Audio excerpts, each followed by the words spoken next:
Good afternoon. I like these sessions because, you know, it keeps me young. You see the difference of generation, but these are the winners. So, even Spiegel, as you all know, is the co-founder of and CEO of Snap. I will read even the definition that my kids gave me about Snap. He told me, oh my God, it's a company which helps people express themselves live in the moment, learn about the world, and have fun together. So I think the mission and the co-mission is amazing. But even started this company with his business partner, Bobby Murphy, while studying in Stanford University. And today, if I'm not mistaken, it's what? Soon a billion users, monthly active users, correct? Yes, or almost there, maybe next year. Amazing, so great achievement. Thank you for being with us. And we have a conversation where we try to understand what Snap is doing today and what will be the future. So for more than 15 years, even, social media has shaped the way to connect. And sometimes the way we disconnect, I would say. So do you think that the original promise that you made years ago of social media, by the way, and the promise in general of social media has drifted? Or we are simply entering, I would say, its next evolution, the next phase? Well, first of all, thanks so much, Richard, for having me. It's so great to be here in Riyadh, a place that I love, where our community here in Saudi Arabia has now reached 26 million people in a country of about 33 million. You play at home. I certainly feel at home, and I'm so grateful for the opportunity to speak today. I do believe social media has changed dramatically. When I started on social media, it was on the desktop internet, and the whole idea was to upload photos so that people could comment on them, they could like them, and ultimately it resulted in a feed that was curated, content produced primarily by your friends. Social media today on the smartphone is totally different, and I think what's really happened is a bifurcation between messaging and entertainment. And that's certainly what we've seen on Snapchat, which began as a messaging service, a way to send images and videos quickly back and forth. But over time, we created new ways for people to share those pictures and videos, like stories, of course, where you can share videos and photos in chronological order to share your day in a very authentic way. And more recently with Spotlight was short video. And so I think what we've seen, obviously, with the advent of AI and personalization is a real bifurcation. People are messaging with their friends all day long, and then they're watching personalized content for entertainment. So, talking about people, many people say that, I would say, the endless feed has become the enemy of genuine connection. So how do you think technology can move us from scrolling to sharing? And I would say from distraction to real human interaction? It's such a great question. We are losing this moment. Well, and it's one of the reasons why we designed Snapchat to open up into a camera rather than an endless feed of content, because it opens up into your personal experience rather than a selection of the things that are pretty or popular or viral in the moment. And so by encouraging people to express themselves in the moment, who they really are, how they're feeling, and to share that with their friends and their family, I think we've built Snapchat in a way that drives real connection, friendship, and relationship. And that is something that's incredibly important. It's important to mental health and well-being. We see time and again that online services that connect people to their friends and family have a hugely positive impact on people's well-being. So I think the real question for us as we design technology for the future is how can we make it more human? And that's something that we're very focused on.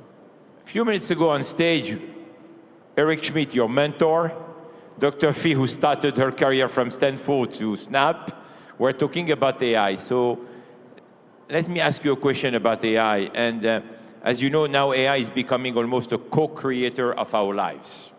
It's so interacting and interfering in our lives. So how do you think AI can amplify imagination instead of replacing imagination? People are quite concerned about the impact of AI. Well, AI for me is such a powerful creative tool. I mean, it really shortens the distance between an idea I have in my head and making it real in the world. I mean, for example, right now I'm working on my first book, and felt very daunting to me. You know, I've spent years doing some primary research, but trying to connect the dots between these hundreds of conversations that I've had with amazing people over the years was so difficult. But now with AI, to be able to organize all of those thoughts, to organize that research, hopefully, you know, we can get something done and out in the world faster. I recently wrote my first set of performance reviews this quarter for our team with the help of AI. So not only did I do it faster, but then the team sent back 3 team members reached out, said, this is the most actionable, effective performance review I've ever gotten, thank you. So I think AI can be this incredible tool for self-expression. And then when you add on all the incredible productivity gains we'll have, you know, in the US we're struggling, something like 20–30% of our healthcare costs are non-care costs, right, including administrative costs. If we think about using AI to automate that, we can direct more of those resources to care, right, to actually helping people heal and get better. And so I think there are going to be so many opportunities, not just to shorten the distance between an idea to reality, but also to create more time and space for people to do things that really matter, like caring for the sick or, you know, inventing something totally new. You know, I am quite paranoid, and I'm very concerned about all the deep fakes, you know. So how do you protect? How do you guarantee authenticity? How do you build trust? How can we really be on trusted platform? What do you do for that? Well, I think today, as you mentioned, there's such a premium on authenticity. People really care about content that's made by other real friends or their neighbors. And one of the things that we do at Snapchat is because people create images and videos with our camera, we can determine where those images and videos have come from. And I think that's one of the reasons why people are drawn to Snapchat, because they know that that content is authentic. But I think what you're going to see more broadly is people using AI tools to determine what content is real or not real, to fact check at unbelievable scale. And while I think everyone's very worried about AI content generation, I don't hear as many people talking about the promise of AI actually as a way to fact check that content itself. And talking about the future precisely, what will be the next steps? Augmented reality, glasses. So how are you reinventing your platform? We're incredibly excited about the promise of augmented reality. 11 years ago, we started investing in building glasses, largely because we realized people were spending, you know, about 7 hours a day staring at screens. And we thought, gosh, we get so much value from computers, but at the same time, we sacrifice so much. We're hunched over a keyboard or staring at this tiny little screen.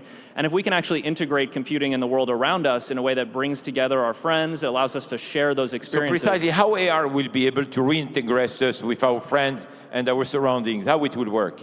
Well, I think, you know, you can imagine a situation where you and I are both wearing the glasses and looking at, let's say, for example, a globe, a map of the world and everything happening in it. We can share that experience together and see the same thing and then interact together. And that's a totally new paradigm for computing, because computing has been primarily single player for such a long period of time. So connected through the internet, but ultimately people are alone in front of their screen or in front of their computer. So I think glasses will pretty dramatically change that computing experience.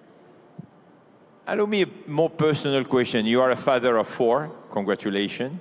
So, and this generation, I guess your kids are growing only now with these entirely digital spaces.